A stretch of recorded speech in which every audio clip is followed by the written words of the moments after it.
আসসালামু আলাইকুম প্রিয় ভিউয়ার্স, সবাই কেমন আছেন? আশা করি ভালো আছেন। আজকে আমি আপনাদেরকে দেখাবো আমার এখানে কি কি কবুতর আছে, কয় জোড়া কবুতর আছে। তো আমার ঘরটা মূলত করা হয়েছে, এখানে টোটাল আপনি চাইলে 9 জোড়া কবুতর পালতে পারবেন। এই যে দেখেন, একটা খোপ, দুইটা খোপ, তিনটা, চারটা, পাঁচটা, ছয়টা, আরো তিনটা খোপ এখানে সেট আপ হবে। তিনটা কেস আমি আনছি, বাকি এখন রেডি করে যেতে আমার কবুতর কম। তো পরে ইনশাল্লাহ সেগুলো সেট আপ করে দেওয়া হবে। তো প্রথম থেকে দেখাই আপনাদেরকে আসলে আমি কি কি কবুতর আছে। তো এটা হচ্ছে একটা রাজগোল্লা কবুতর, যেটা সাইজও বড়, মাশাল্লাহ এর লুকটাও খুব সুন্দর। যদিও আনফরচুনেটলি এটার মাদিটা আমি আমার নিজের কারণে হারাই ফেলছি। তো এটা এখন একটা অন্য কবুতরের সাথে জোড়া নিয়ে আবার বাচ্চা দিচ্ছে। এটা নর, মাদিটা নেই। প্রথম অবস্থায় হয়তো আমার ভিডিওগুলো দেখতে দেখবেন, ওটার মাদিটা ছিল। তো এটা থেকে ডিম বাচ্চা করাতে পারি নাই। এই জোড়াটা আমি রানিং একটা অ্যাডাল্ট পেয়ার নিয়েছিলাম,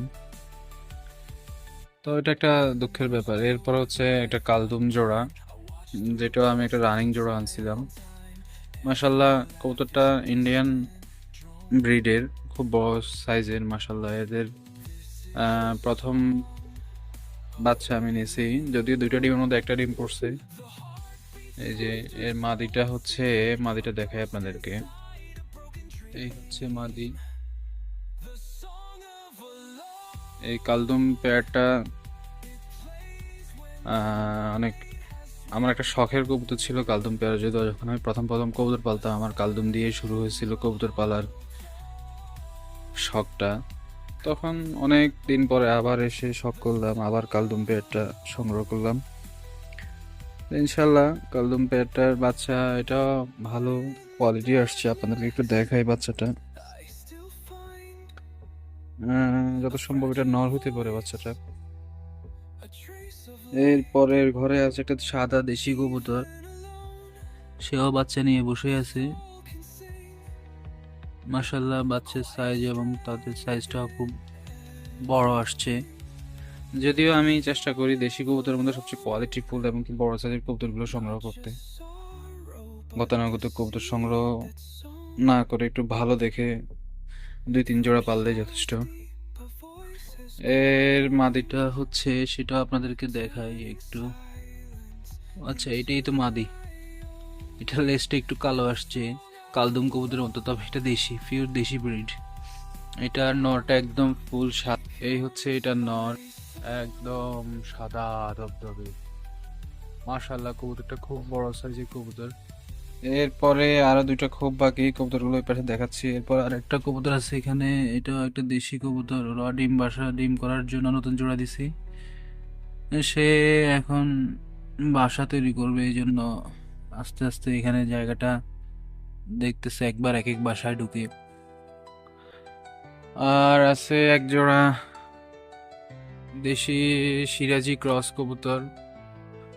কবুতরটা মাশাআল্লাহ অনেক বড় সাইজের কবুতর, এগুলো ডিম বাচ্চাও করছে।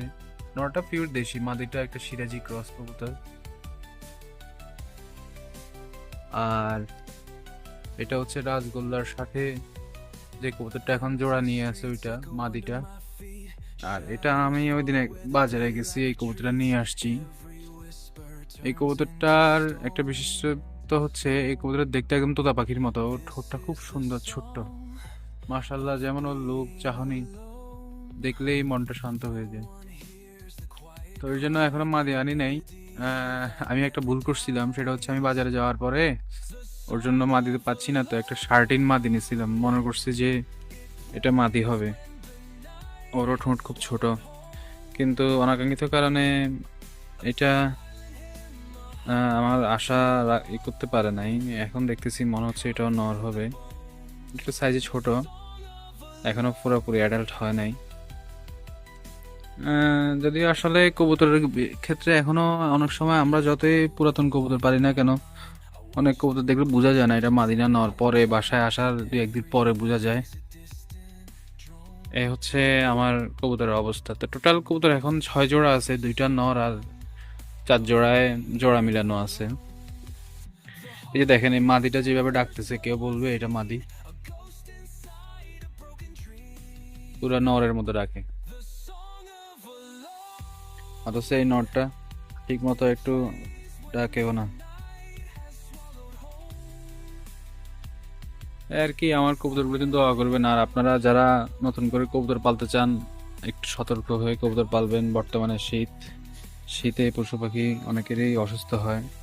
একটু প্রপার খাওয়া দাওয়া দিবেন, ভিটামিন ক্যালসিয়ামের কোর্স করাবেন, এবং কি যাতে ঠান্ডা কম লাগে, তাহলে দেখবেন যে আপনার কবুতরগুলো সুস্থ থাকবে। আর পশু পাখি সুস্থ থাকবে, তখন দেখবেন যে আপনার মনটা উৎফুল্ল থাকবে। ইনশাল্লাহ আগামী পর্বে আপনারা হয়তো নতুন সেট আপ দেখবেন আমার কবুতরের খাঁচার। বাকি বক্সগুলো রেডি করে ফেলবো। তো কবুতর এখন সংগ্রহ করতেছি না, কবুতর যা সংগ্রহ করছি। শীত সম্পূর্ণ শেষ হওয়ার আগ পর্যন্ত আর তেমন একটা কবুতর সংগ্রহ করার ইয়ে নাই। দেখা যাক কি হয়। আর এগুলার বাচ্চা কাচ্চা বড় হোক। দুটো কোয়েল পাখি আছে, যেগুলো তো আবার পুরোনো আগের ভিডিওতে আপনারা দেখছেনই। তো ওরাও থাকে সারাদিন কবুতরের সাথে খেলাধুলা করে, খুব সুন্দরই লাগে ওরা এখানে ঠিক করে থাকে। আর আরেকটা বিশেষ কথা হচ্ছে, যখন আপনি কবুতর প্রথম প্রথম সংগ্রহ করবেন, অবশ্যই জানাশোনা কারো থেকে নিয়ে বাজার থেকে সংগ্রহ করবেন, অথবা যদি কারো থেকে অনলাইন থেকেও নেন, তবে জেনে শুনে নেওয়াটা ভালো। কারণ হচ্ছে এখন বর্তমানে সবাই সবার খারাপ কবুতরগুলোই সেল করছে। তো সেই ক্ষেত্রে অবশ্যই জেনে বুঝে কারো থেকে যোগাযোগ করে নেবেন, তাহলে ঠকার সম্ভাবনা খুব কম।